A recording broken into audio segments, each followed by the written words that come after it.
Hello and welcome to the True Faith YouTube channel. I'm Andy Bolland, joined by Nick Halbert.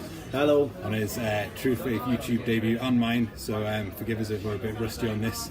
We're currently sat in the Sun pub in Clapham, enjoying a couple of beers. And we're going to talk to you today about a few things Newcastle United, but we're going to start off with first the 2-1, as you pointed out to me earlier, the always losing 2-1 thing against Arsenal at the weekend. What did you make of the match? Yeah, I thought, to be honest, I thought the way it started in the first half looked really promising. So from the very beginning, when Cech had that dodgy pass which went out for a corner, then when Mustafi slipped and Murphy was running through, I thought we've definitely come through with something at the end of the game. I thought Arsenal were by far one of the poorer teams which we played so far this season. Yeah, that's fair. And I thought we definitely probably could have got something from it. I really thought we would. I went into the game thinking this was one that we would definitely at least threaten to win a bit more than we did. I don't think they looked like the finished article at all this year so far. I think Emery's obviously got a lot of work left to do with them. Yeah, I think I had the same conversation with one of my mates the other day who is an Arsenal fan, who was kind of gloating at the fact they won, and I was like, yeah, well done. It's not really taken much, but we had the same conversation, and even against the West Ham game, I thought Arsenal in the first half of all of their matches, the majority of their matches this season have started really poor, and I really thought that how poor they did start, we were definitely going to take something from it. It was just that free kick in the second half. It's got 4 minutes after the break, which absolutely killed the game for us. Yeah, it was a real shame. Kick in the teeth. Because I thought in the first half we really had the better chances. We looked to the more lively side. You could tell the lads were coming into this obviously the same mindset that I was, that this was a game that they could get something from, and to concede what was actually a really decent free kick. It was pretty sweet. It was quite Laurent Robert-esque. Yeah, I'll give you that. I thought, who's the lad who came in from Torreira?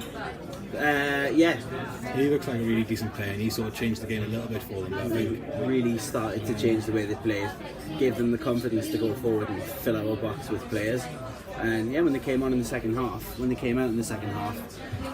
they obviously realised that that's the way that they need to play, is just to go at us and keep going at us, and it paid off for them as soon as they got that free kick, which was it was a foul, but it was a really weak foul to give away in a really awkward position. So it was changed the game big time. It was just really desperately unlucky in one sense. Do you think Lascelles going off had any bearing on the game? I don't know. I mean, when Lascelles he's injured anyway. I think obviously it does make a difference to have somebody on the pitch who can who's commanding, who's able to give instructions to players. People who a figure of authority that people are looking towards. Yeah. I think it does make a difference to have that on the pitch, but not really. I don't think it was a big game changer. I think Arsenal's substitution changed the game. Yeah. Do you think also? It's slightly Arsenal related, but I don't think we missed Lascelles against Chelsea, and I don't think we really necessarily missed him against Arsenal. Do you think Lascelles' influence over the team is starting to wane a little bit?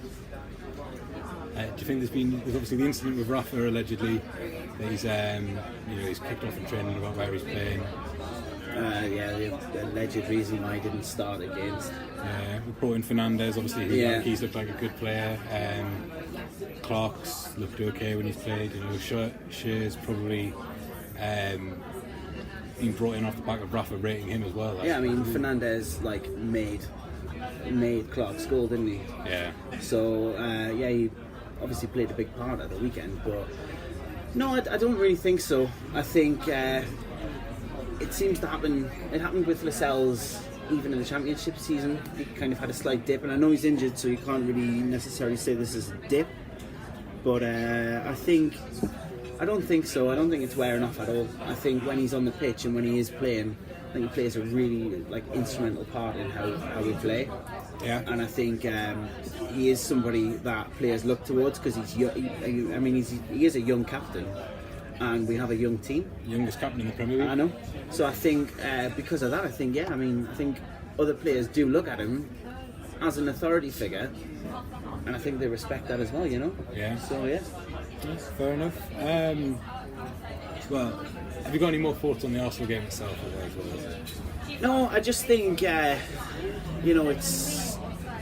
was frustrating because for the first time ever, it was something where. Good night. Sorry, mate. There you go. That's it then.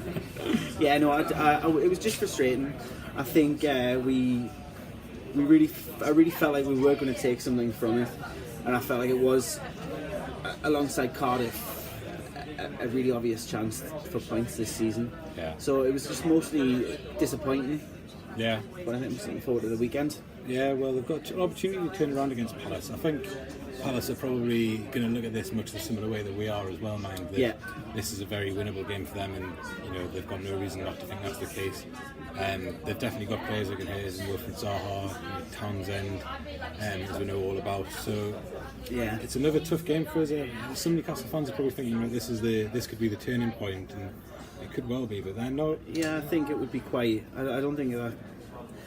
I mean, after what we've been through and the run of games we've had and the results that we've had, I can understand why obviously it is an obvious game to look at for points, but I think there's a lot of pressure on this game now. Yeah. And I think you'll really feel that, and I think the players will feel that as well. Yeah, well, there's not an insignificant section of our support who, despite the fact that we've got Rafa, and the performances we've put in have actually been alright. They've not been disgraceful. It's not like there's plenty of teams in this league which would have gone to, played Spurs and Chelsea at home and been turned over, gone to Manchester City and been turned destroyed. over. I mean, Arsenal are no slouches. They've probably turned over quite a lot of the league. Huddersfield, Man City. Yeah, and we haven't disgraced ourselves. We were talking about before, the goal difference is still, whilst being negative, is still pretty positive for us. Yeah. Which was instrumental in us finishing 10th last year, which you can't knock them for it, really.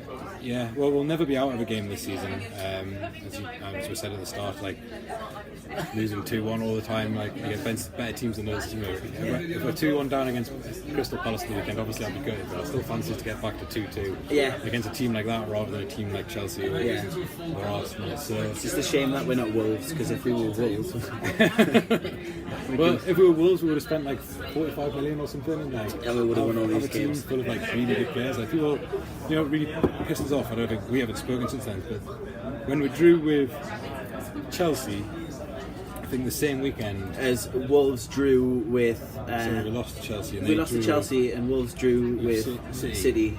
And the only difference between those two results was DeAndre Edlin, an own goal. Yeah. And people were talking about our performance being disgraceful. Well, there's more than one way to. Wolves were so lucky as well. And to be honest, I know it's difficult to talk about luck, and sometimes I do feel like Newcastle are the most unlucky team in the world. But got Mike Ashley, so it doesn't get much better than that. Yeah. But I do feel like we are unlucky.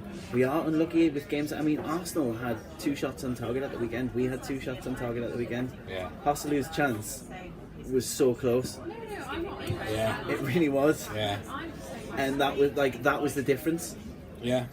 Right. I agree. But then that's come back with that. That's the difference between a 5 million third choice ex-Stoke player and actually going out and buying a centre forward who's going to stick out in the back of the net. World Cup winning Mesut Ozil. Yeah, exactly. Well, we've talked about when Newcastle were unlucky. We'll talk about when they were a bit.